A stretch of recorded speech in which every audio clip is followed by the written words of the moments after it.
Rain was a miserable, poor, and neglected child, forced at a young age to watch his family burn at the hands of a demon. Afterward, he suffered slavery and abuse from the heroes' party he had joined. Despite all the bullying he endured, the leader kicked him out of their despicable party, calling him as useless as his traitor mother, after spending the night with her. When Rain heard this, he punched Eros's disgusting face and told him never to speak of his mother that way again, then left their party. It was then that the truth came out. All those years, Ryan had been pretending to be useless, secretly hiding his overpowered development system that could tame all types of supernatural beings, along with his forbidden ability to destroy the entire world. After finally scraping together enough money for a meal for the first time in 2 weeks, he heard a girl screaming in the distance. When he ran toward the sound, he saw a sexy cat girl about to be devoured by a massive tiger. Just as the beast was about to pounce, Rain tried to stab its neck, but his blade snapped in half before he was thrown against a tree. As the tiger closed in, Rain yelled for the girl to run, bracing for his final moments in the hopes of buying her some time. But the girl swore she would use all her strength, leaped into the sky, and then shot down to kick the tiger, knocking it to the ground in an instant. Seeing her incredible physical strength, he remembered that among the 4 supernatural species known to mankind, one was so rare it was only mentioned in legends. When she told him she was a cat spirit, the rarest species of all, he ran to catch her before she collapsed into his arms. Her last words were that she wanted to eat his meat. Wait, what? It turned out she was just starving, not dying. The girl began devouring some meat, thanking Rain for filling her belly, as she hadn't eaten in days. She decided to introduce herself, saying her name was Connet, one of the last living cat spirits. After Rain introduced himself, she sat next to him, saying she was glad an ugly guy like him saved her, and asked him to tell her more about himself as they walked back to the Adventurers Guild. Rain told her his tragic life story, realizing she was the first person to ever listen to him. When he finished, Connet felt sad that someone as kind as him was treated like trash, but he just patted her head and told her he was fine. After he stroked her hair, she told him she was sure he was strong. Even though he said he was just a useless beast tamer, she was confident he could tame her. When he was saving her life, she realized he might be the only human in the world capable of taming a cat spirit. So, she offered to let him tame her. Rain thought that with the help of a supernatural species, he could prevent others from dying. But he realized, her being a supernatural didn't matter, he just wanted to get to know her better. He took off his glove, bit his finger, and drew blood, extending his hand toward her. He began chanting the taming spell, and his magic seals enveloped Connet until a seal formed on her arm, marking their pact. When it was over, she saw the symbol that bound them together, and Rain couldn't believe this wasn't a dream and that he had actually tamed a cat spirit. She reached out, took his hand, and started running with him. At the Adventurers Guild, Ruby congratulated Rain on completing his first quest and being promoted to an F-rank adventurer. But she wondered how an ugly, stinky loser like him managed to talk to such a beautiful girl. Even though he earned 50 copper pieces, he realized it wouldn't be enough to rent a room. But Ruby reminded him that no girl would want to rent a room with someone who smelled so bad anyway. Suddenly, a jerk approached them, saying he'd never seen a cat spirit before and told her to ditch the ugly scum she was with. His words made Connet yell at the man that Rain was her strong, handsome master. But the man just laughed in his face, thinking it was impossible for someone so weak to tame the rarest supernatural species. Connet tells him that Rain is stronger than him, so the man challenges him to a hand fight to test his so-called power, and he tells her that Connet will be the prize for the winner. He continues to taunt Rain. Rain thinks that if he doesn't take the challenge, the man will likely come after Connet in the future, so he accepts. The man tells him not to cry if he gets his arm broken.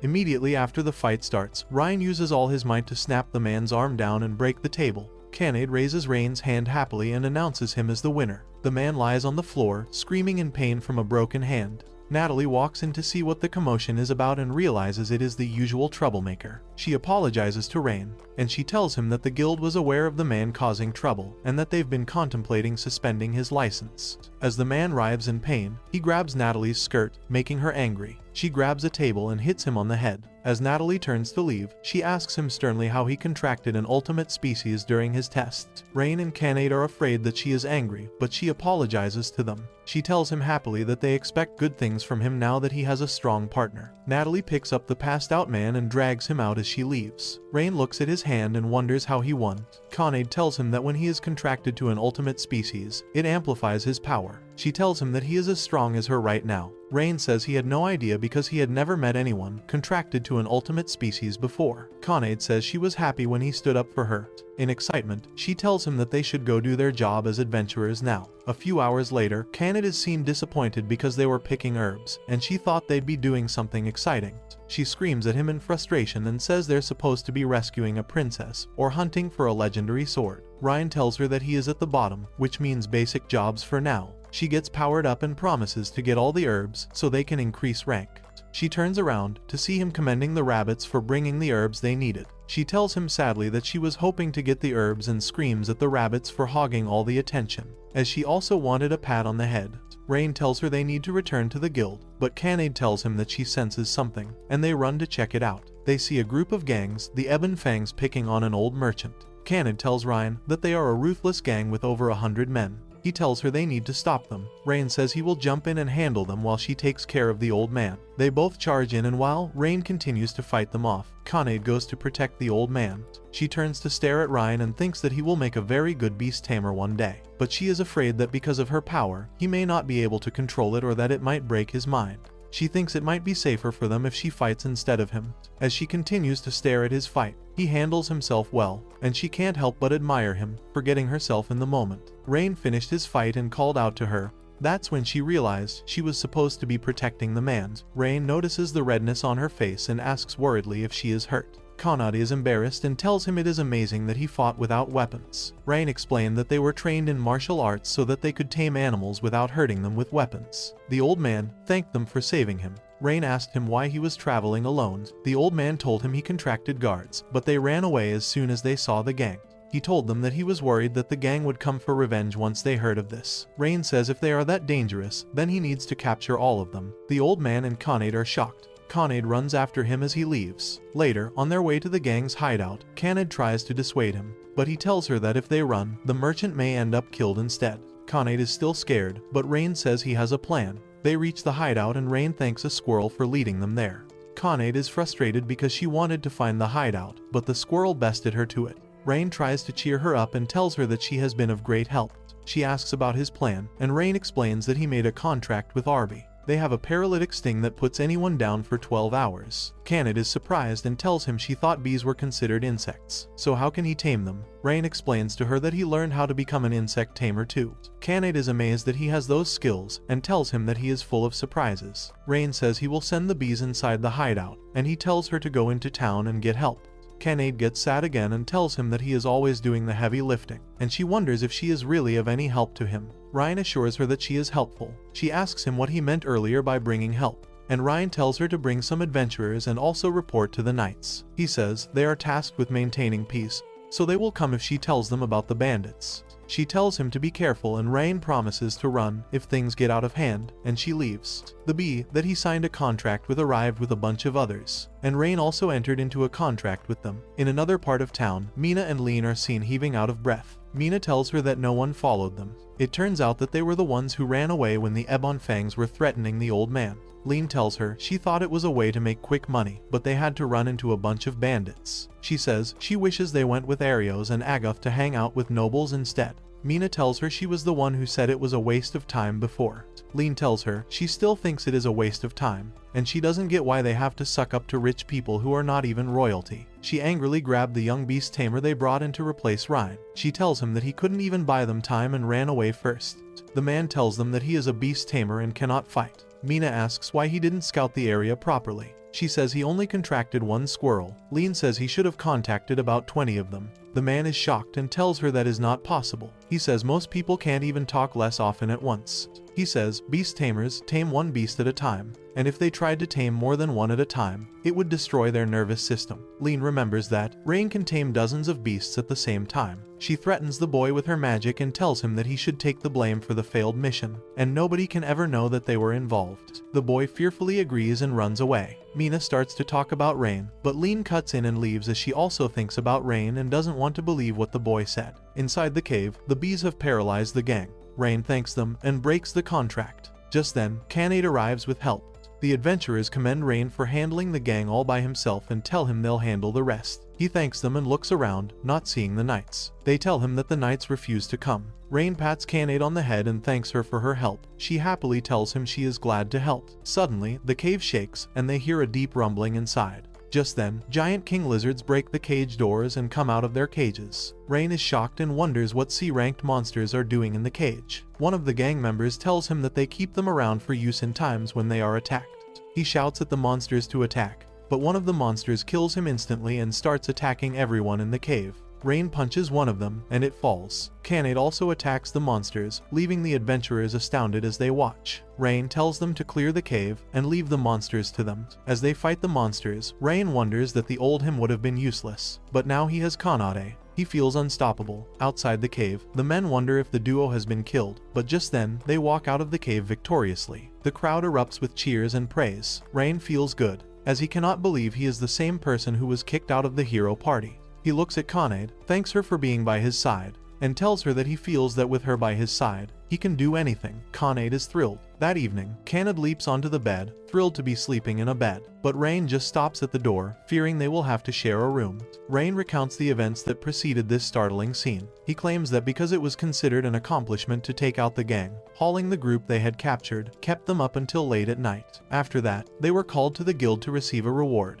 After receiving a substantial sum of money and a promotion to an E rank, they bought equipment from the town and celebrated with a feast. Afterward, they chose to book 2 rooms, but the innkeeper informed them that she was only able to provide 1. He tried to leave, but she dragged him to the room, nonetheless. Connet interrupts his thoughts and tells him to come try the bed, but he turns to leave and tells her he will be camping outside. Connet tries to stop him and says they already paid for a whole week. Rain tells her he can't sleep in the same room as a girl. He tells her not to trust anyone, not even him because he is also a stranger. He turns to leave, but Connet says she trusts him. She says he is different, and they are comrades, even though they just met. She adds that she can't let her comrades sleep outside. Rain is touched and decides to stay. Besides, there are 2 separate beds in the room. As she continues to check out the room, he looks at her proudly. Connet watched Ryan as he slept that night, and as she looked at him, she couldn't help but think he was a good person. She recounts that among the ultimate species, cat spirits are rare, which is why countless humans have always tried to catch her. Some approached her for money, greed, and glory. But Rain was different. He was just surprised to meet her and even tried to save her out of sheer goodwill.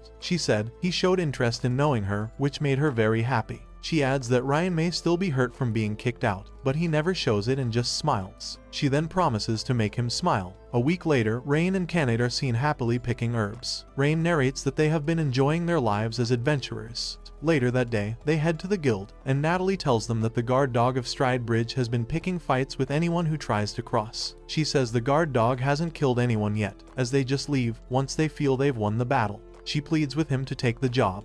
Rain asks if he ranked or qualified, but she says that the job is open to all ranks, and the reward is 5 gold pieces. Rain and Connet are shocked and immediately agree to take the job. When they reach the bridge, Connet is happy because it is her first time on the bridge. Rain tells her that it is the only way to travel from the central continent to their town, Horizon, located on the southern continent. Connet continues to look around the bridge in amazement. She asks him what type of person the guard dog is. Rain also wonders because the witnesses are all alive, but they refuse to talk about the identity of the guard dog. Suddenly, Connet calls his attention to something in the sky, and they are both shocked to see a dragon. It races towards them and lands with an explosion. When the dust clears, a young girl walks out and challenges them to fight her. The duo is shocked that the dragon is a girl. Ryan asks if she has been the one causing chaos on the bridge, and she tells them yes. She introduced herself as Tania of the ultimate species, the dragonoids, and she told them that the bridge was for her training. Connet tells Rain that once dragonoids turn 15, they must set out on a journey to become very strong. Tania tells them that she has been searching for someone strong enough and that both of them will do it. She says she won't leave the bridge until they fight. Rain wonders how he is supposed to fight a dragonoid. Connet reminds him that she is also an ultimate species. Tania tries to attack Ryan, but he catches her hand before she can hit him, and she finds it impressive that he can move that fast. She still manages to hit him backward and says that he has passed the first test. Tania then breathes fire and pours it on them, but they both dodge, although Connet's tail gets hit. She jumps in pain as Rain rushes to put it out. Connet looks at her tail and tells Tania angrily that she shouldn't have done that. She charges her and attacks her.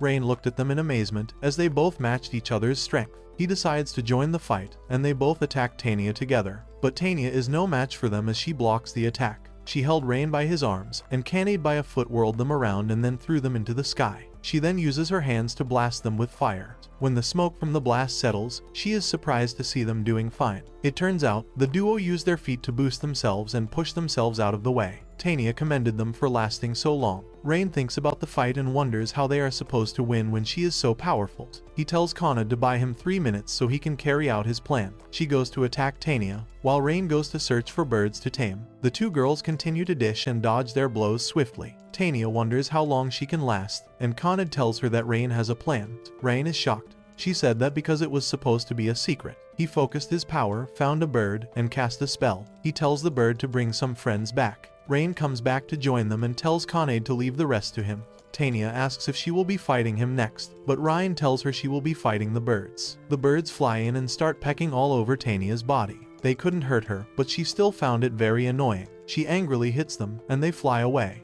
Tania mocks his attempt and tries to attack him, but falls to the ground, unable to move. Rain introduces her to the birds. Pedo. He tells her that the bright tail indicates that they are poisonous. He says the poison should keep her down for a while. Tania finally gives up and says he won. The duo hugged and screamed in joy. Rain tells Tania that she needs to come with them. Tania thinks he wants to sell her, but he tells her that he just wants to talk. He tells her to promise not to block the bridge again. Tania says, what if she refuses? Rain just laughs and tells her he will be in for a real fix if she does. Tania grumbles and calls him a weirdo. She tells him he should have just tried to sell her instead. Connet pinches her arm and tells her not to cause trouble for Rain, and she agrees, screaming in pain and begging her to stop. They report back to the guild, and Natalie screams in surprise when she hears they chase the guard dog away. She commends him and says he will get his reward once they confirm his story. She then points and asks him who Tania is. Ryan awkwardly blocks her view, but Natalie notices the tail and horns, and Ryan panics and says she is wearing a costume. Tania pushes him out of the way and tries to introduce herself, but Ryan covers her mouth and drags her out. Outside, he tells her she can never tell anyone she is the guard dog, but he turns around to see that Tania is gone, and she is asking a knight to fight her. A group of children looks at the tail in astonishment, and again she tries to expose herself, but Rain and Connet cut in and stop her. They get her somewhere private, and warn her not to say a word to anyone again. Ryan tells her to get away from the town and that they won't hurt her, but she has to promise not to do anything like this again. They ask her why the men she attacked didn't expose her identity. Tania says that they were not happy about being beaten by a girl. Tania is surprised that Rain refused to hand her over to be arrested. They asked what she planned to do about her training, and she said she had decided to join them. The duo is shocked and asks why. Tania tells them it was fun, hanging out with them. She then hugs Ryan and tells him she likes him. Connet screams at her to let him go. Tania starts to make fun of her. Ryan says he doesn't mind having Tania in their group, and Connet, now irritated, also says she is fine with it. Tania asks Rain to form a contract with her. Ren casts the spell as usual, and Tania says her name, sealing the contract. Connet tells her to check her palm, and she does. She looks at it and says she feels connected to him. Rain can't believe that he contracted 2 ultimate species. That evening, Arios becomes enraged over their week-long stay in the woods. For no apparent reason, they are all exhausted. The fact that they must perform all of Rain's previous tasks is raised. Arios promises to bring him back and fake an apology. He reminds them that Rain is ridiculously nice. He continues, saying they can simply dump him once more after the lost wood is cleared out. At the inn, as Rain sleeps peacefully on the floor, the girls bicker with each other about who gets to watch Rain sleep. After Tania joined the group, their first job was eradicating slime. Tania uses fire to burn them, while Connet searches for them. Rain explains that slimes are F-ranked monsters that anyone can beat, so most adventurers don't bother with them. But when left unattended for long, slimes multiply and ravage farms. Connet tells Tania that she doesn't like fighting slime, as they get all sticky. Tania tells her to leave them to her. All she has to do is mow them all with fireballs. Connet is thrilled and thanks her. They continued to chatter happily as Rain looked at them, happy that they were getting along. The trio looked for slimes but with no luck, so Rain called a bird and told the girls that he would assimilate and search by himself. He casts a spell and faints, shocking the girls. They get very worried, but they hear his voice as the bird speaks. He tells them that he just transferred his consciousness to the bird, which allows him to use the bird's body. Rain says it is called assimilate, one of the Beast Master's skills. The girls are surprised that he can do that. Rain tries to tell them that most beast tamers can do it, but they scream at him, telling him it is not true. Rain flies away and tells them to take care of his body. Later on, they found a large pool of slime. Connet tries to attack them, but Tania stops her. She asked Rain if he knew how to cast spells. He tells her that he can do the little kinds of stuff like heal and fireball. He says he tried to learn a long time ago, but those two were all he could muster. Tania tells him to attack the pool of slime with his fireball. Rain tells her that his fireball is not powerful enough, but she pushes him to try. Rain focuses and casts the spell, sending a huge fireball that wipes out all of the slime. Rain and Connet are shocked. Tania explained that, since his contract with Connet gave him her strength, it means his contract with her gave him the magical abilities of a dragonoid.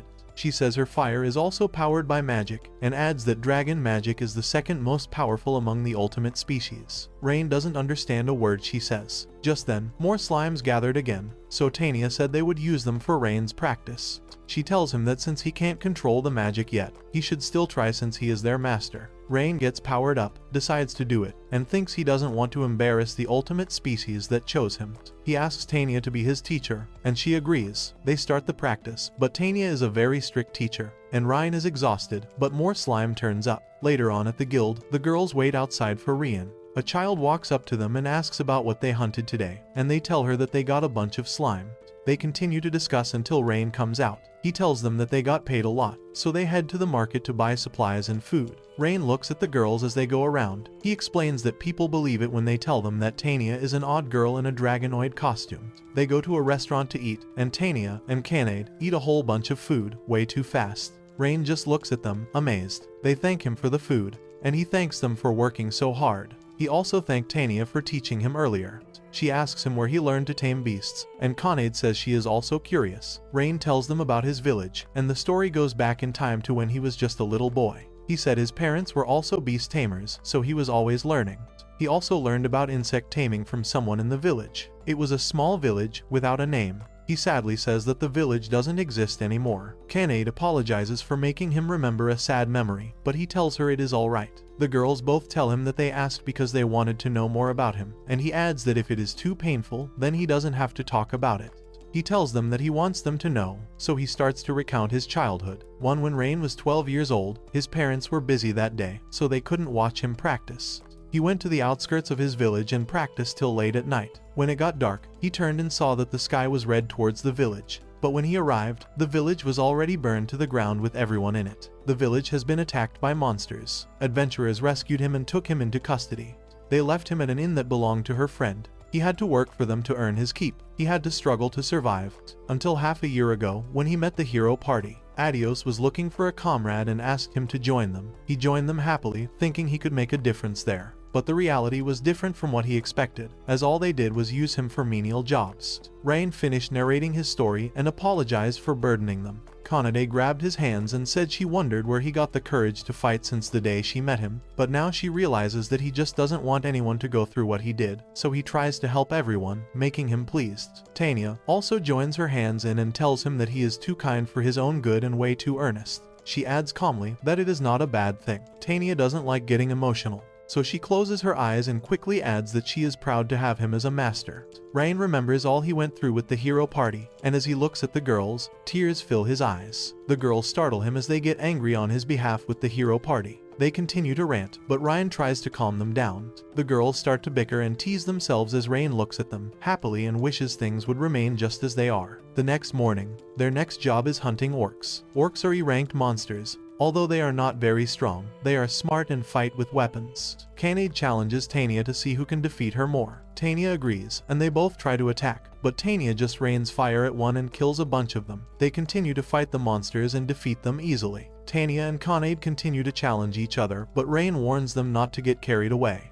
He continues to advise them, but Tania cuts in and starts boasting and getting cocky. The duo leaves him to continue their competition. Rain just hopes it goes well. The girls fight and defeat more orcs, and Tania says this is far too easy. Just then, she sees one of them still moving, so she goes to check it out. She tries to blast it, but it grabs her leg, and she falls. The orc almost attacks her, but she blasts it with a fireball. Suddenly, another one comes up behind her and tries to attack, but Rain jumps in front of it, and it hits his arm. Connet then kills it. Tania looks at his wound and becomes worried, but Rain performs a healing spell, heals himself, and shows it to her, telling her not to worry. Connet tells him to rest as she runs off to gather the stones. After submitting the stones at the guild, Rain comes out and asks Connet where Tania went. She tells him that she just left feeling down. Tania stood on a bridge, thinking about what happened. The little girl from earlier asked her what they beat today, and Tania sadly told her she beat nothing. The little girl, noticing her mood, asks if she feels pain anywhere. She tells her that her mother told her to always talk if it hurts. Tania tells her that her mother is very wise. She thanks her for her concern, and the girl bids her goodbye and runs off. Tania then remembers how he was worried about her earlier and warned her, but she refused to listen. She feels terrible about it.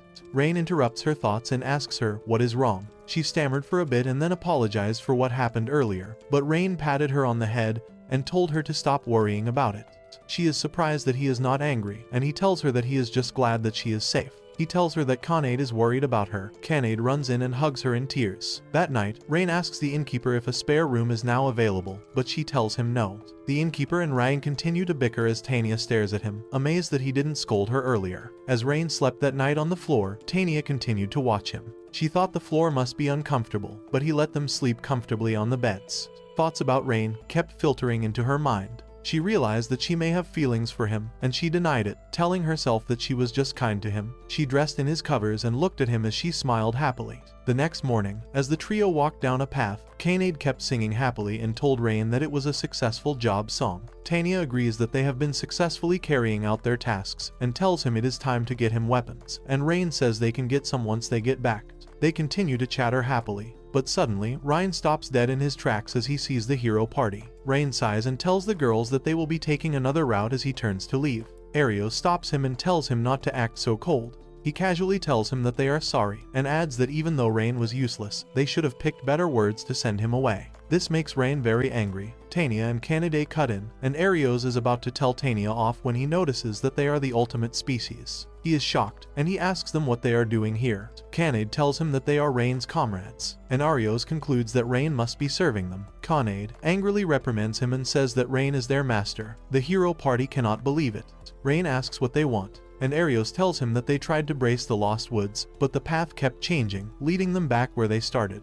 He adds that they couldn't carry much and had to return after a week of trying. Arios then offered him back his job taming beasts to explore and also carry their load. Rain, furious, asks him if he thinks that he would agree to that. Arios tells him that he should feel honored. Mina agrees with him. Agath says he may be useless in combat, but he has a few uses. And Lean tells him that he is lucky that they are considering a pathetic person like him. Reen tells them that he is not interested. The trio turns to leave, but Mina stops them. She tells Rain that they need the Shield of Truth from the Lost Woods. Mina explains that without the shield, they cannot defeat the Demon King, and monsters will overtake the world. Ryan remembers his village and doesn't want something like that to happen. He then remembers what the hero party did to him, but he still agrees to help them. Arios smugly says that he should have agreed from the start, and they all start to insult him again and tell him to follow them. Connet stops them and, with the calmest face, tells them she won't stop Rain from working with them. Then, she looks at them sternly and says they must apologize first. Arios laughs and tells her that he has already apologized. She tells him that wasn't an apology. Tania tells them that they were wrong, and now they want a favor, so they have to grovel. The hero party is shocked and adds that she would have just fried them with fire. But Rain wouldn't like that, so they just need to place their heads on the ground and beg. Arios is enraged and tells them that a hero can never grovel to a nobody like Ryan. The others also support him and refuse to grovel. Arios then goes to grab Ryan by his shirt and starts saying very foul things about the girls, which makes Ryan very furious. Before Arios finishes talking, Rain wipes the smug off his face with a blow, and his team just stares with their mouths open. Arios is furious and can't believe that Ryan punched him. Ryan tells him that he will do it over again. He says Connet and Tania are precious to him, and he will pay if he makes a mockery of them. Arios challenges them to a fight, and Rain agrees. Agath will face Connet, Lean and Mina will fight Tania, and Arios will fight Ryan. Agath tells Connet that he has been hoping to fight with the ultimate species. Connet rants angrily at him and says she will beat him black and blue. Connet charges for him and blows at him swiftly while he blocks them with his sword. He is shocked that she is so fast and that every blow is really strong. She makes a mockery of him, which makes him furious, and he uses his secret technique Hellfire and Brimstone slashes, but Connet deflects it too easily, leaving him in shock. Connet looks at him, disappointed, and says she thought the power he boasted about was something serious. Agath boasts that he will now use all of his power, and Connet says she will also use half of her power. He is shocked and gets scared, realizing that she has not been using even half of it since. Agath had already given up and decided he could not win, but started mocking Ryan, so Connet attacked him and knocked him out in one blow. She looked at him and decided that she overdid it. In Tania's fight scene, she taunts Arios, making them angry. The duo cast their spell, but to their shock, Tania dispels it with the flick of a finger and starts laughing at them. Lean tells Mina that they should work together and starts boasting. They attack again, and the same thing happens again. They ask her what she did, and Tania tells them she used Material Canceller, which analyzes a spell and cancels it out with the right wave of magic. So, simply put, these spells cannot work on her. Lean gets angry and calls her a lizard. Mina tells her that the hero party fires nothing. The duo continues to cast more spells, resulting in the same outcome. At some point, they get exhausted, but continue to boast. Tania tells them that Rain will tame thousands of beasts one day. They try one last time with all their might, but she flicks her finger and dispels it. The duo falls from exhaustion. She tells them angrily that they can't get away with hurting her master, and tells them they will now see real magic. Tania casts a powerful spell and tells them that their souls will be crushed, and she wishes them a good death. As she chants ultimate end, the girls scream and start begging her. But Tania imitates the sound of a bomb with her mouth and tells them she was joking. They had already turned white with fear and faints. In Ryan's fight scene, Arios is seen boasting about being the hero. Rain doesn't let him finish and hits him with a blow to the face. Arios says he was talking, but Rain tells him he is not interested. Arios draws his sword and starts to attack him. Rain notices that he moves too fast and thinks his swordplay is impressive. Arios continues to boast while slashing him, non-stop.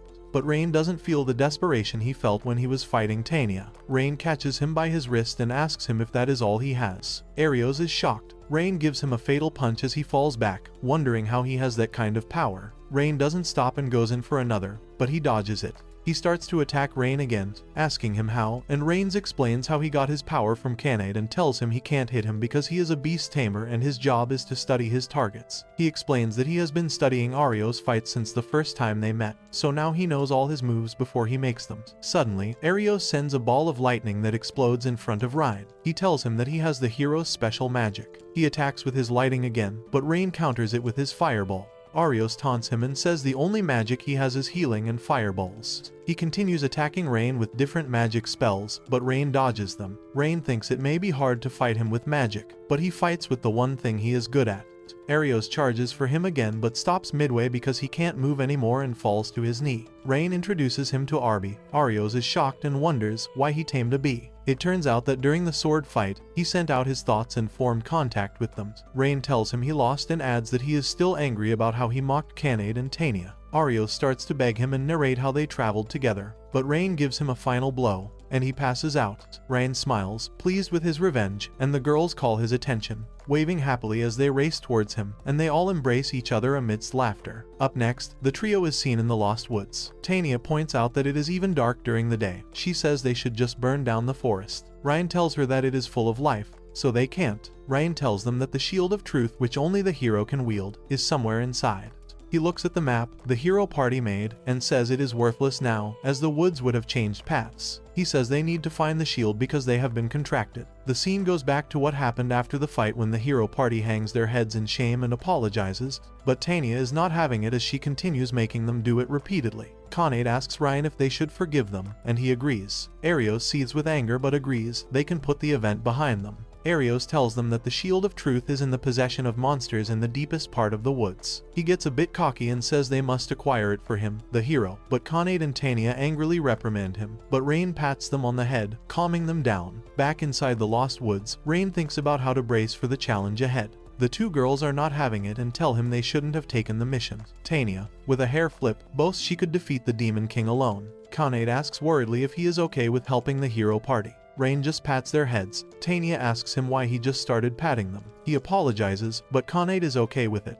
He tells them he was just happy they were angry on his behalf. He says they need to help Arios since he is the only one who can defeat the Demon King. Tania tells him that he is too kind for his own good, so they must look after him. He thanks both of them. Tania says they need to form a strategy. Rain calls a bird and tells them that he will assimilate with the bird and check out the forest from the top. Ren flies away and starts mapping out their path. The other birds also help him. He comes back inside his body and tells them that he found the way. Connet is thrilled and tells them that they should start going, but the duo draws her back, reminding her that she doesn't know the way. They set off, but kept walking non-stop. The girls were tired and asked him how much longer. Just then, they noticed the stone they set on a rock when they started the journey, and they all felt frustrated. Connet asks him if they picked the wrong path, but Ryan tells her that it is not possible because the other birds also checked and got the same path. Tania tells them that there may be something more, so she casts a spell, Material Search, and little light bubbles rise from her rune and start leading them somewhere. The lights led them to a giant tree in the heart of the forest. Tania tells them that the tree is emitting illusionary magic. She explains the process, but the other two are completely lost, especially Connet, so she breaks it down and says a spell was cast on them that made them walk around in circles. She tells Connet to break down the tree, but the two start to bicker. Rain tells them to calm down. Tania says the tree is causing the problem, so breaking it down solves that problem. Rain asks her to just use magic and take down the barrier without touching the tree. She tells him it is too powerful and may take a long time. Connet says they can't be late, or Arios will make fun of Rain, so she decides to break the tree. Rain tries to stop her, but she has already lunged for it. Suddenly, they hear a voice from the tree telling them to leave, and Connet stops. The voice continues to tell them to leave. Connet runs and hides behind Rain. Just then, a very young girl emerged from the tree. The trio stared at her in astonishment, realizing that she was a fairy, one of the ultimate species and spell-casting specialists with magic power far greater than dragonoids. Humans haven't seen fairies in 200 years. As protectors of mountains and forests, they view humans as their mortal enemies because they destroyed forests. They soon enter into conflict, and the fairies retreat into the hinterlands where humans can't reach them, and because of that, the fairies hate humans. Rain tries to talk to the fairy, but she tells him to leave. He kept trying, but she just said the same thing. Leave this place. She threatened them with magic and told them that they would be forcefully removed. The trio ran away back into the woods. They wonder why she is so cold to them, as fairies are known to be warm and welcoming. Rain says it is unusual that she showed herself even though a human was present. Rain suggests that she is protecting something by keeping guard over the barrier. And Tania says it may be true since she showed up immediately when Connet tried to break the tree. Connet says maybe she is protecting the monster with the shield of truth. But Rain doesn't think so.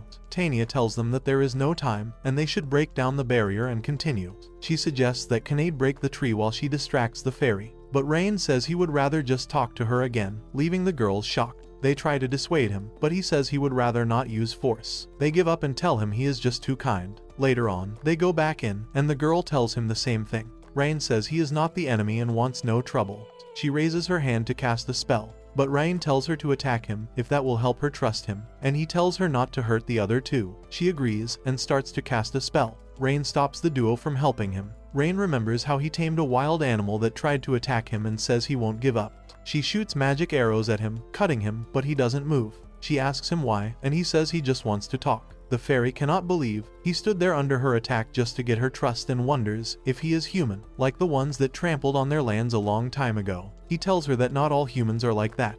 She still goes ahead to shoot him more arrows, but Tania and Connet jump in and stand in front of the arrow, so she stops. They tell Rain that he wasn't getting through to her, so they had to step in. Connet and Tania try to convince her that he is not a bad person, but Tania tells her that Ryan is against destroying the forest. The duo starts to bicker again about who wants to destroy the forest. The fairy is surprised to see them protecting a human. She extends her hand to Rain and asks for his name. He introduces himself, and she tells him that her name is Sora. Rain grabs her hand as she says that she will hear them out. Later on, they finish narrating their story about the Shield of Truth. She says that she put up the barrier and will not take it down. Sora explains that the barrier hides the path to the fairies' village, and she cannot put them in danger. Tania tells her that it seems she may be protecting a monster. Sora says the monster story is made up, and it is the fairies who protect the Shield of Truth. She tells them that she will hand the shield over. She casts a spell and disappears, then reappears immediately with the shield and hands it over to Ryan. He asks her if she is sure she wants to hand it over. Sora says she despises humans but hates monsters even more. The trio is thrilled, they got the shield. Rain asks her if there is anything he can do to pay her back, and Sora tells him no.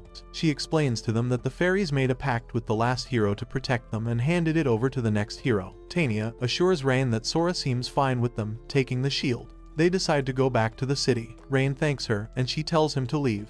As they leave, Sora tries to stop them but decides against it. Rain feels something is wrong and goes back to her. He asks her to tell him what is bothering her and promises to listen. She stammers but stops herself from revealing it. As she thinks about how he stood his ground against her earlier, she is sure he will try to help her and then hurt himself. Rain tells her that, even though it is dangerous, he is willing to help her. Tania assures her that Rain is just too nice and can't help himself, so he won't take no for an answer. Connet tells her that they are stronger than they look. Sora tells them about her twin sister, Runa. She explains that other paths lead to the fairies' village, but she and Runa maintain the one in the Lost Woods. It was boring, but because of Runa, she loved it here. One day, they both ventured outside the barrier and encountered a monster working for the Demon King. They attempted to run, but he caught Runa. Rain wonders what kind of monster it was to have defeated even fairies, and she tells him it was the Shadow Knight. He tells them a Shadow Knight is a C-ranked monster, and it shouldn't be able to beat an ultimate species. But it nullifies all magic attacks, meaning only physical attacks can hurt it, but fairies only have magic. Sora continues to recount her story. She said the monster wanted to eliminate all ultimate species that pose a threat to the Demon Lord, so he told her to lower the barrier in exchange for Runa. But she refused, so she went to the village leader and asked him to help. But he told her to abandon Runa and said they left the barrier, so they must accept the consequence. Sora says she understands that the leader didn't want to risk the lives of so many for just one fairy, but she cannot abandon her sister. Rain wipes her tears and promises that they will save her sister, keep the fairies secret, and also defeat the Shadow Knight. Tears well up in Sora's eyes, and she hugs him tightly, crying in his arms. Up next, we see the Shadow Knight and Runa chained to a tree.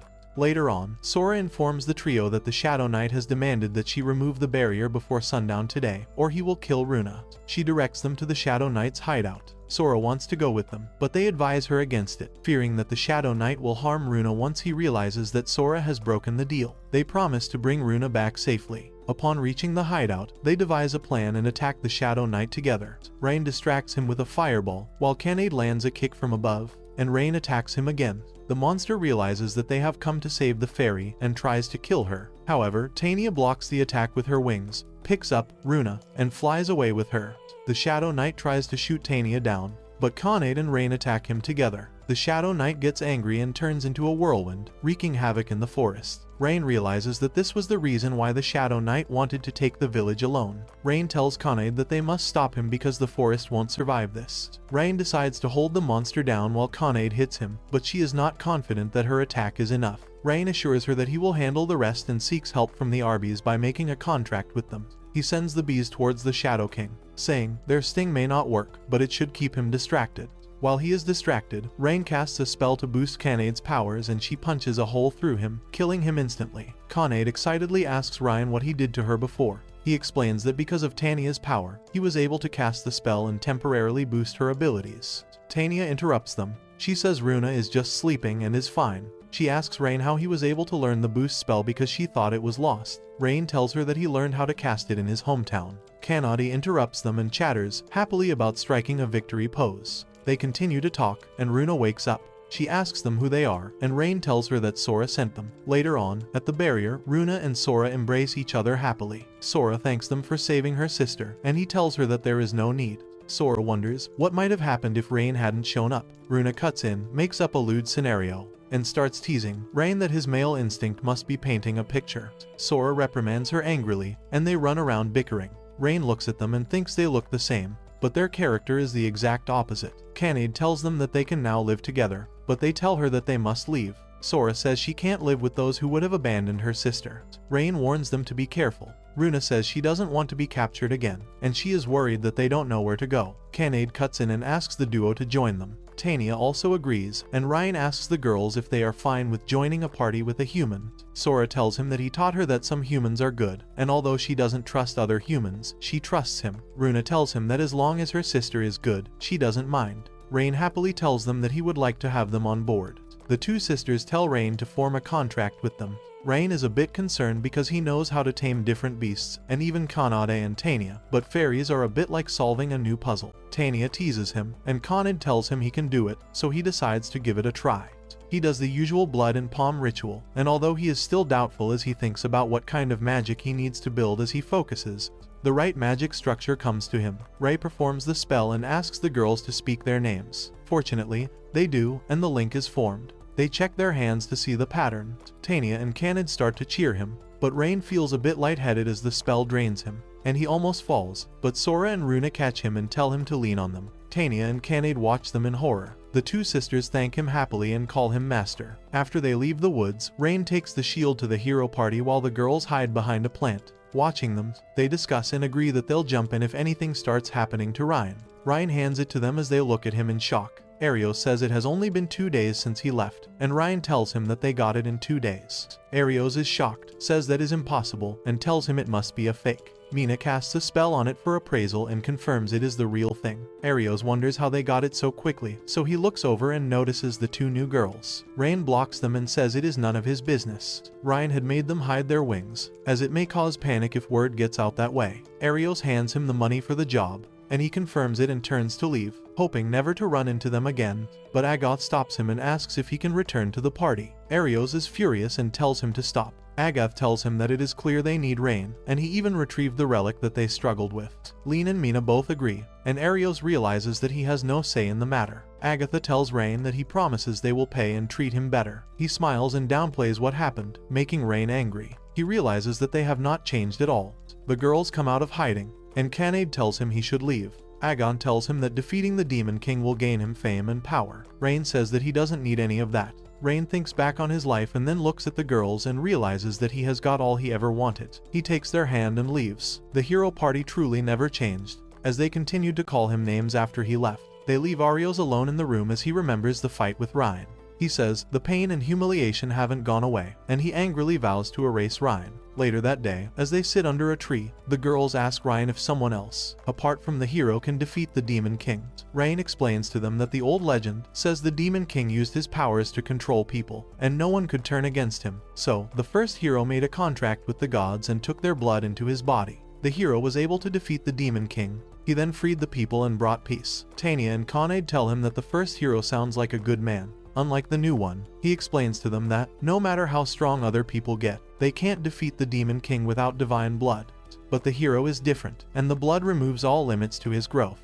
He says the power needed to defeat the Demon King is limit break, and only the hero possesses it. Connet says that Arios is very weak, though Rain tells her that he will eventually grow stronger without limit. Sora tells him that everything he just said sounds like him. She says he forged contracts with 4 ultimate species and gained their power. She adds that with every contract, he has grown stronger. Runa says that he is no longer an ordinary human, and Sora tells him that all this sounds like the limit break ability he talked about earlier. Connet suggests that Ryan forge contracts with more ultimate species, and then maybe he might be able to defeat the Demon King. They all agree that he will make a better hero than Arios. Rain looks at them, feeling a bit overwhelmed. Connet asks him if he doesn't want to fight the Demon Kings. Rain thinks about his time with the hero party when that was his goal. When he was kicked out, that goal disappeared. Now, he was having fun with the others. He stops thinking and tells them that he would do it if he could. He says that defeating the Demon King isn't like the normal jobs they do, and he says so many are riding on it, so it should not be taken lightly. He then apologizes to them and says he is not mentally prepared to make that decision. Connet apologizes and tells him that they should have considered how he felt.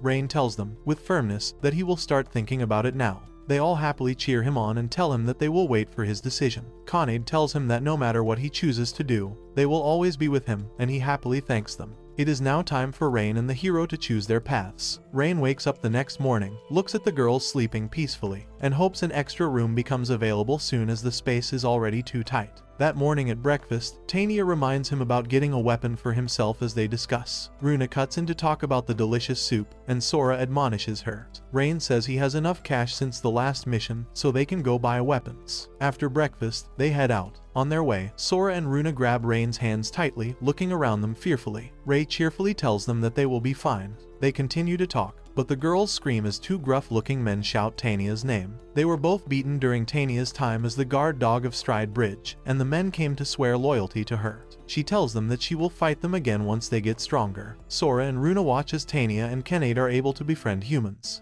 The kids that always hang around Rain show up thrilled that he has new faces and call them new wives, making Sora embarrassed, and Runa teases her more. One of the little girls called them pretty, making Sora blush, and Runa just laughed heartily and tried to show them her power. Sora and Rain quickly stopped her. As they continue walking, the sisters bicker, and Sora tells her that using magic, they expose their wings. Rain tells them that he hopes they get used to life in the town. They reach the weapon store and proceed inside. The 2 sisters are surprised to see a dwarf, Gantz. Rain tells him he needs a weapon, and Gantz tells him to look around and pick. Connet tells Tania that the shop owner is a bit much, and Tania says out loudly that dwarfs are known for being cranky. He hears them and turns sternly, making Connet scared. As Ryan checks out the weapons, Runa runs in with a whip and asks him to pick it. She starts painting another lewd scene about Reen being a tamer, and Sora is livid with embarrassment as Runa continues talking dirty words. Rain later picks up a dagger, but as he opens it, he feels something is wrong with the blade. Just then, a man walks in and tells Gantz to give him the best weapon money can buy and throws a bag of coins for him.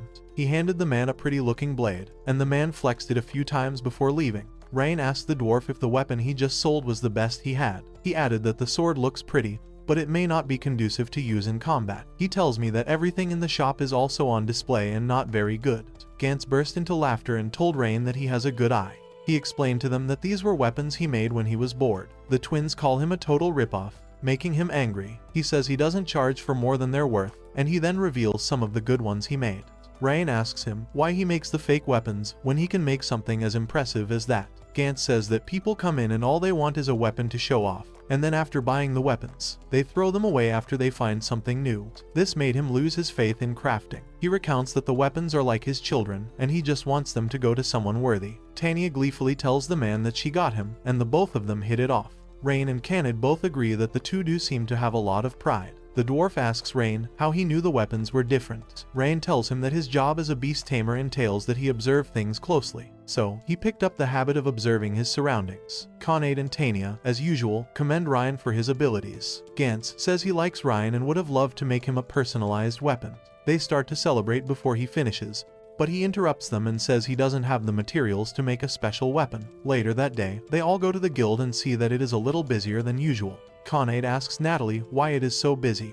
She tells them that Arios is recruiting members. She continues to talk, but Rain's mind drifts. Connet and Tania notice the change in his mood and ask if he is okay. He pats them on the head and says he is fine now. The girls are pleased as their cheeks turn red. Sora and Runa intently look at the exchange. Natalie asks Rain about the twins, and they introduce themselves. Natalie then asks about their relationship, and Runa, as usual, takes the opportunity to turn it into a lewd scene. Natalie misunderstands, and Rain gets embarrassed and tries to explain things. Runa giggles to herself, satisfied. Rain hands Natalie a document and tells her he'd like to take the job. It was a job from Gantz to find mithril ore. The story goes back to when they were at the Gantz store. He tells them that he needs mithril ore to make special weapons. Tania explained that the weapons made from the ore last a lifetime, but the ore is quite rare. Gantz says his ancestors left him a mithril mine, as the girls realize that he is rich. He tells them that he hasn't been able to find any ores in his mine recently. Rain says it is not possible for him to have exhausted a mine all at once,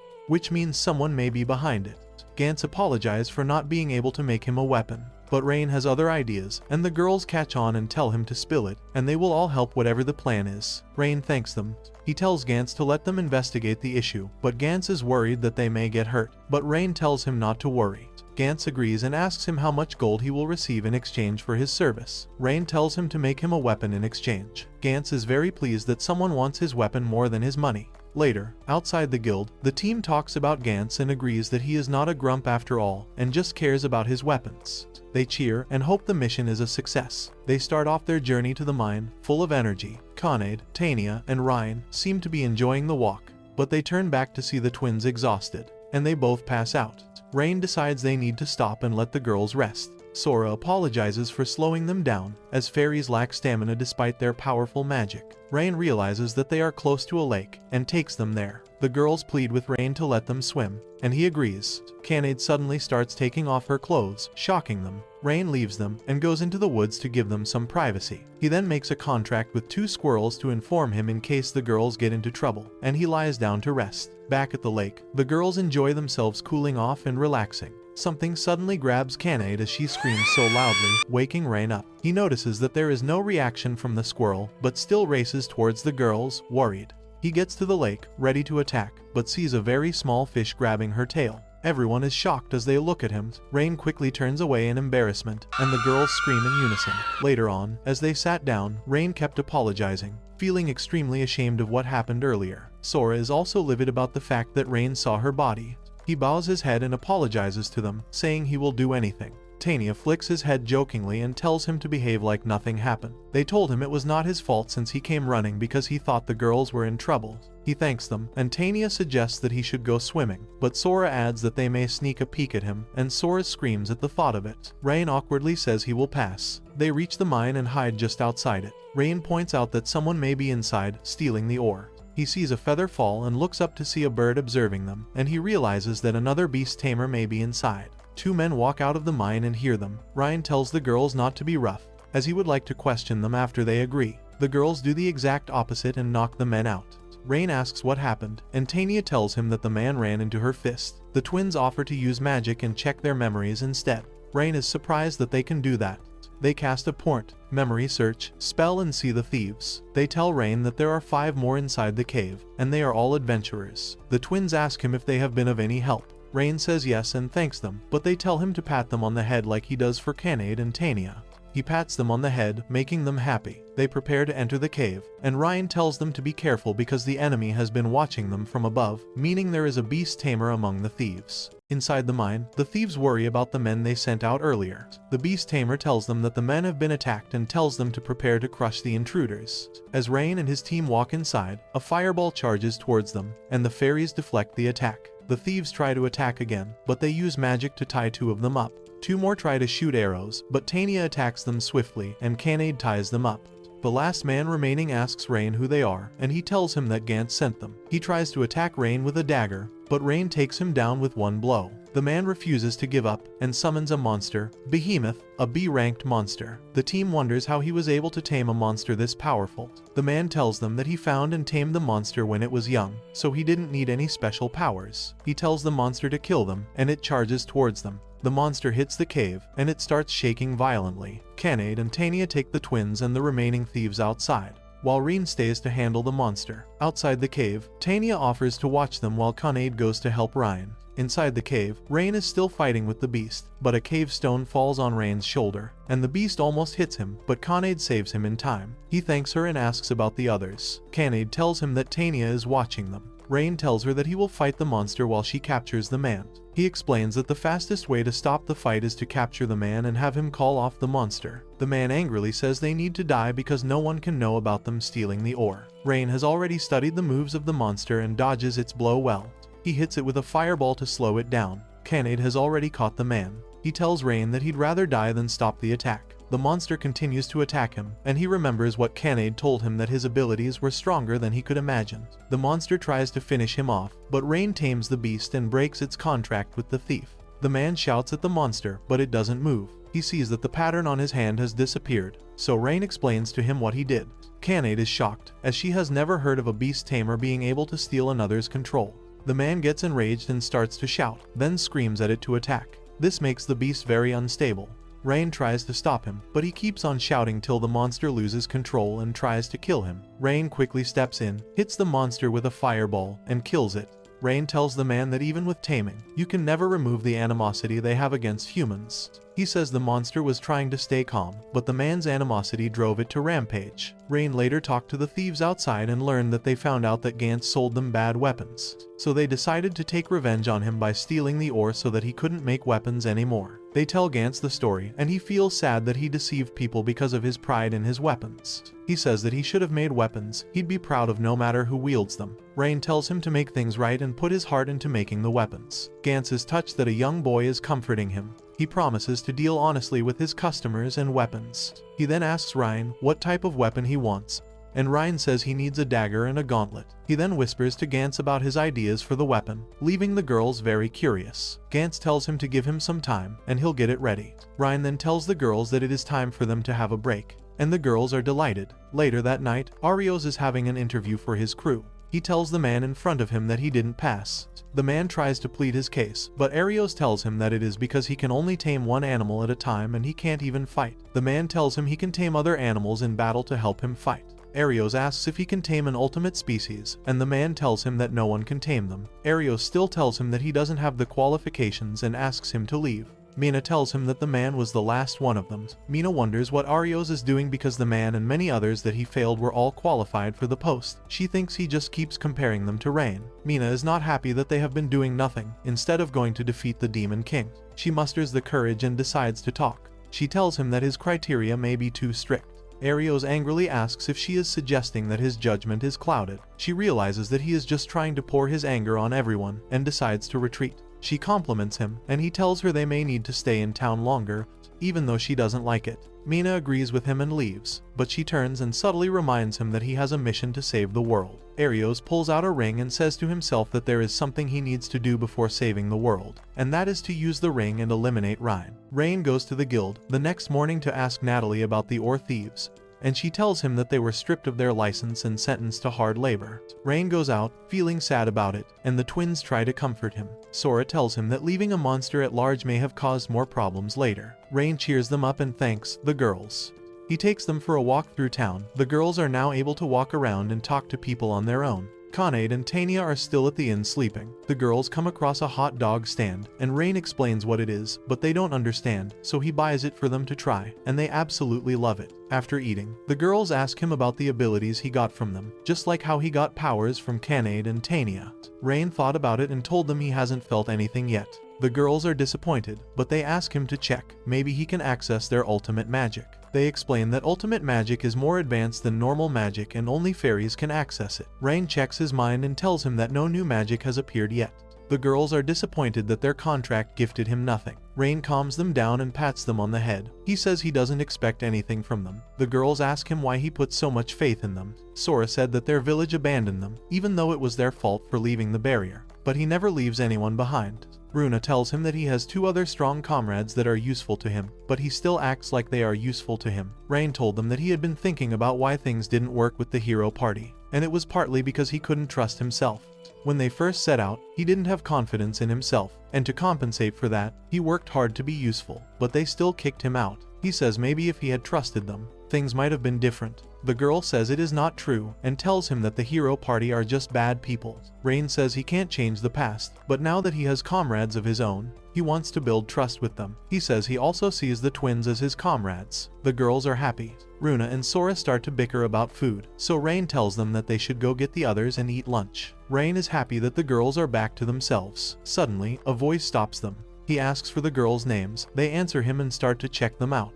He says he likes them and will make them his. Rain and the girls are shocked. The twins start talking back at him and insulting him, and the man is even more pleased that they speak back at him and say his desire for them just increased. Rain protects the girls and asks him who he is. The man introduces himself as Fromware. Edgar Fromware, the son of the Lord of Horizon. He says he can give the girls access to luxury. The twins turn him down angrily. More people were already gathering around. Edgar sends his guard to take the girls forcefully. He asks Rain to hand the girls over, and Rain refuses, and Edgar gives the order to attack. To his shock, Rain defeats all his guards. He tells Edgar to give up, but he laughs wickedly and says he always gets what he wants. His guards take the people who are standing around hostage. He tells Rain that the people of the town will pay the price for his refusal. Rain thinks about how to save everyone at once, but the hostages are held at different points. Sora offers to help with magic, but Rain thinks that they may not be able to stay in the city if their secret is revealed. Rain thinks hard about how to save everyone and finds a new magic in his mind.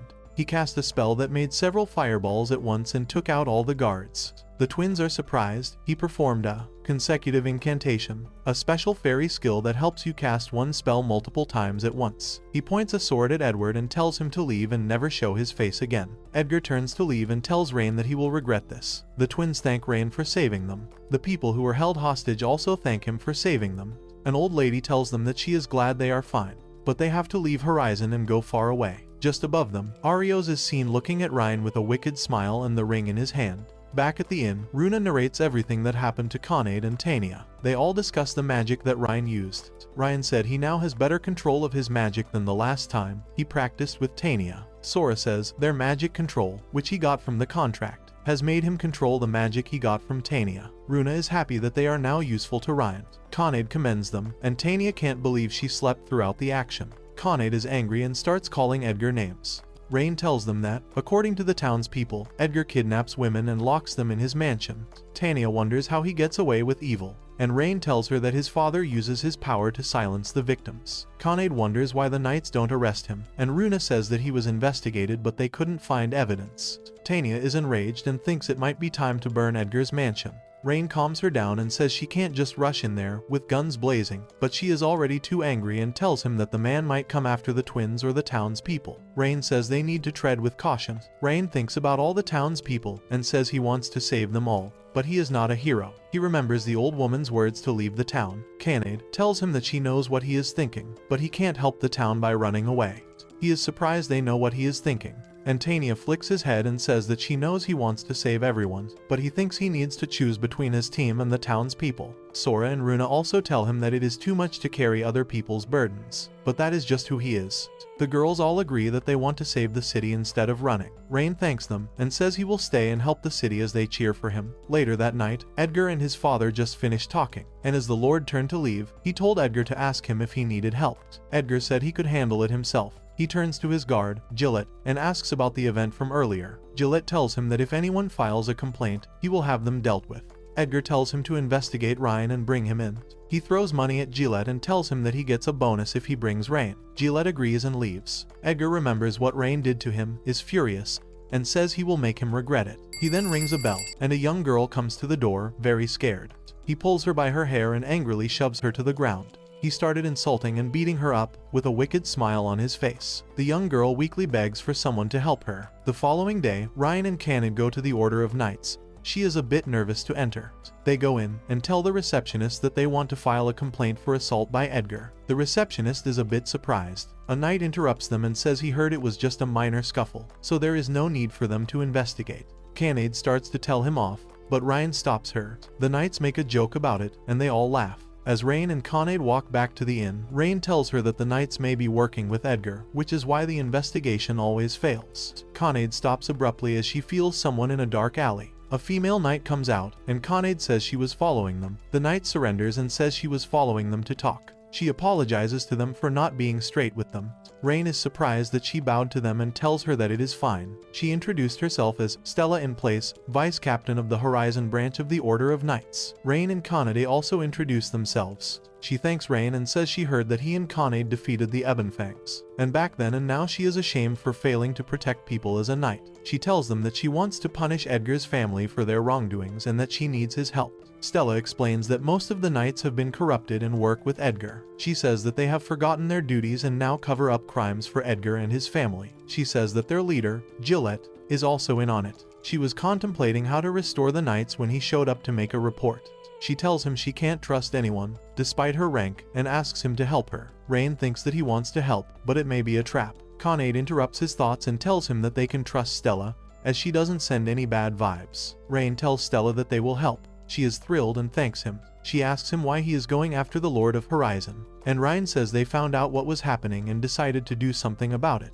Stella is surprised and asks if that is the only reason. Rain is confused and says it is the only reason they have. She starts laughing and says she finds his attitude charming, but then tears drop from her eyes, and she says she wishes she had done it earlier. Rain goes to her and, with a smile, says that it is not too late. They both shake hands warmly. Connet cuts in and happily cheers as she says they should take down the Lord and the Knights. Stella tells them that they need proof, or they may be accused of treason. Rain thinks up an idea and says they can bring them all down at once. They ask how, and Rain says they'll set a trap. Later that night, they all gather to discuss the plan. Stella also comes with a few trusted knights. In the morning, Rain goes to collect something from Gantz. At the Order of Knights, someone brings a message to Gillette. That night, they are on a roof, and Stella commends Rain and says everything went as he predicted. Runa boasts that this is going to be easy, but Sora warns her not to jinx it. Rain gives them the go-ahead to start the plan. Down below, Gillette addresses the knights. He tells them about a rumor of a warehouse with proof that the knights were colluding with the Lord.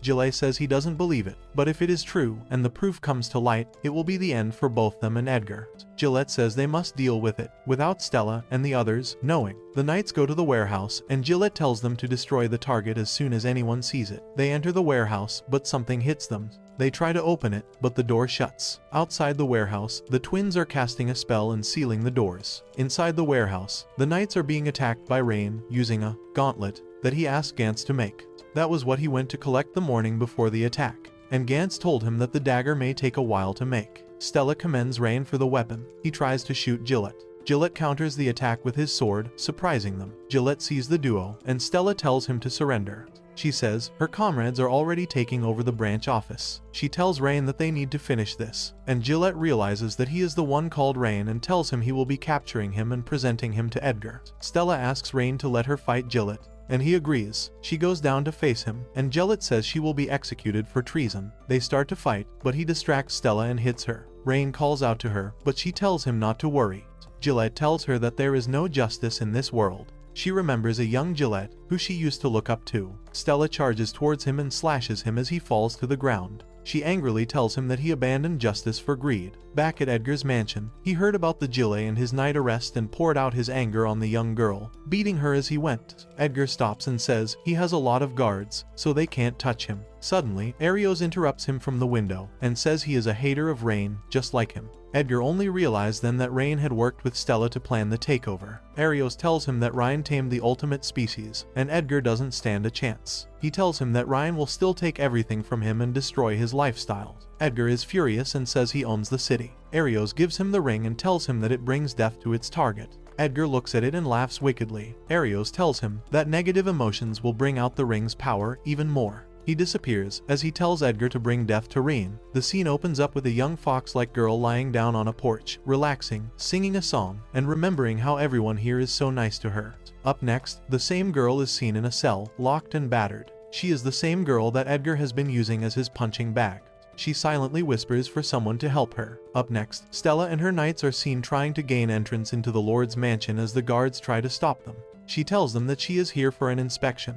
The guards ask for Gillette, but she tells them that he has been arrested for corruption, but the guards still refuse to let them through. Connet and Tania step in and tell them that Stella is in charge, and she fights for justice. The duo continues to sing Stella's praises and gets too dramatic. Stella is embarrassed and tells them to stop. She commands the guards, in the name of the king, to step down, but they refuse and call the others. Hundreds of guards come out and prepare to defend the mansion. Connet and Tania are pleased they get to fight. Stella thanks them in advance for their help, and the girls say it is their pleasure. Inside the mansion, Edgar hears the sound of the battle going on outside and grins wickedly. The gate to the mansion explodes, and Tania and Connet walk in. He sees the both of them and says they are the ones serving Ryan. He looks at the ring and says if he uses it to kill Rain, then the contract with the girls will end and they'll have no will to fight, so perhaps he can become their new master. Rain enters a dark room with the twins, and he says it looks like time has started.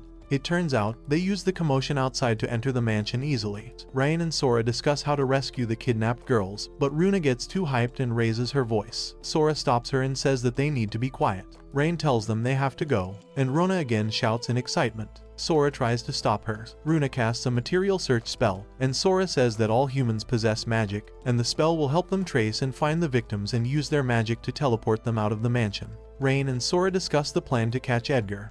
Runa tells them that she feels a huge magic signature below them, which may be a kidnapping victim. She says she also feels another powerful magic, and it doesn't belong to a human. She adds that the magic is on par with theirs. Rain is surprised and wonders what an ultimate species is doing in the mansion. He tells the twins to rescue the victims while he checks out the source of the powerful magic. The twins think it might be dangerous for him. He pats them on the head and thanks them for their concern. Rain says he can't use teleport magic and won't be of help to them, and he apologizes that they have to reveal themselves in front of people. The girls are surprised and wonder how he can be worried about other people at a time like this. Runa tells him that he will be punished if he doesn't come back safely. Rain promises them that he will be back safely. Next, Ryan is heading towards a door, looking for the magic source. He opens the door and sees someone inside the cell.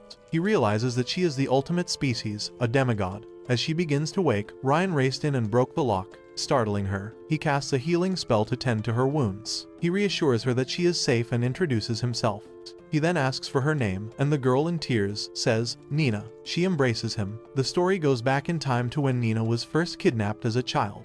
Edgar is seen looking at her while boasting about scoring an ultimate species. He tries to grab her, but she protects herself with magic. He cursed at her. He orders the guards, and they hold swords to the children as he uses them to threaten her. Nina pleads with him not to hurt them. He hands her a slave collar and tells her to put it on. She puts it on, and it nullifies her magic, and Edgar beats her up, mocking her and laughing wickedly. Back in the present, Nina completes her story and tells Rain that she has been here all alone and in pain. He tells her that she is very strong, and he pats her head. He He tries to remove the collar, but she backs away. Nina says the spell on it is too powerful, but Rain tells her it is alright, and she can trust him. After a little while, she agrees. Rain focuses and tries to overwrite the control on the collar, but it repels him, and it starts to hurt him, but he doesn't stop. Nina feels bad and tells him to stop. She cries as she sees him in pain and tells him to leave her, as no one will be sad to lose her. He holds her and, with a smile, says he'd be sad. He then remembers all the powers the girls gave him and realizes that he is not alone.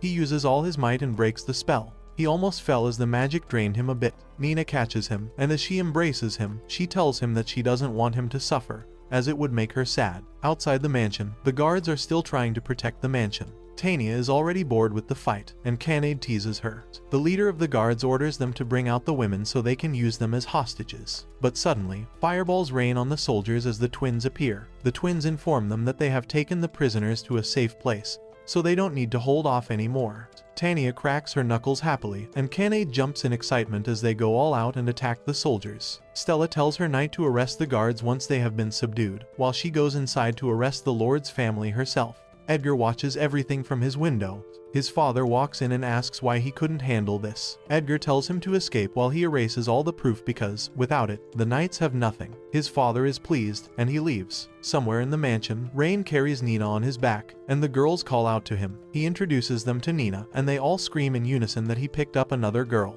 Rain stammers for a bit, confused, as they start to tease him. Tania tells him they were joking because the twins already told them everything. They start to talk about Nina, but Runa drops one of her lewd comments again. Connet started rubbing her face on Nina's tail, screaming that it was fluffy. She assures Nina they're all here for her before crushing her in a hug.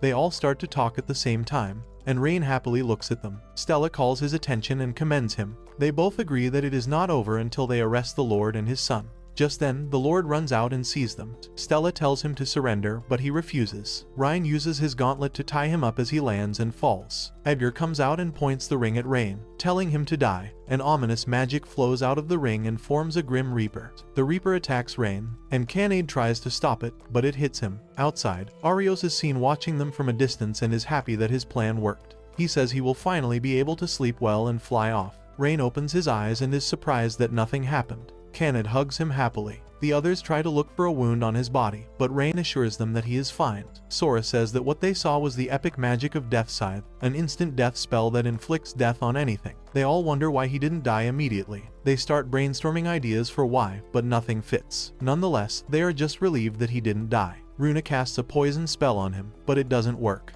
and she shouts in victory, but Sora drags her by the neck and starts admonishing her angrily. Tania and Connet join in when they find out that it is poison. Runa explains that Rien got a second power from the contract with them, status effect nullification. The girls realize that's why he didn't die from the instant death magic. Runa feels pleased about her experiment, but Sora is not having it, as she continues to choke her angrily. Nina is spooked by all the commotion, so Connet tries to calm her down. Rain and Tania both agree that Sora is intense. Edgar watches them from the balcony and grows more jealous of Rain.